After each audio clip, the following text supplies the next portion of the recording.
Hello viewers, வாங்க சாப்பிட்லாம். இன்றைக்கி என்ன சமையல் அப்படின்னு பார்க்கலாமா? அதற்கு முன்னால் நம்மளுடைய குக்கிங் சேனலை பார்க்கறதுக்கு முன்னால் அவசியம் நம்மளுடைய சேனலை சப்ஸ்கிரைப் பண்ணிவிட்டு பாருங்கள். பெல் பட்டனை ப்ரெஸ் பண்ணிக்கோங்க, ஆல் என்கின்ற ஆப்ஷனை ப்ரெஸ் பண்ணிக்கோங்க.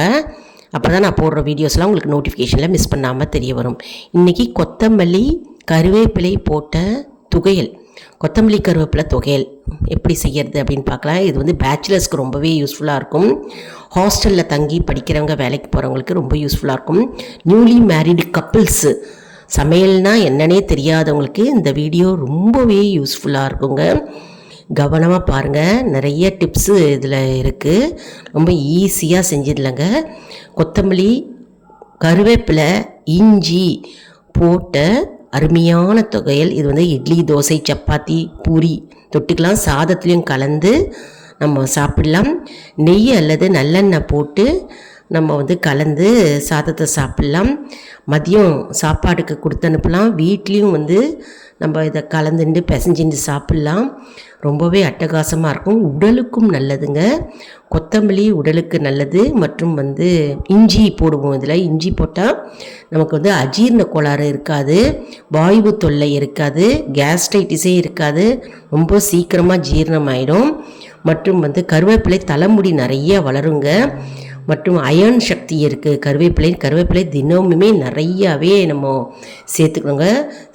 சின்னவங்களும் சேர்த்துக்கலாம், வயதானவங்களும் சேர்த்துக்கலாம். சரி வாங்க நம்ம எப்படி பண்ணுறது அப்படின்னு பார்க்கலாம்.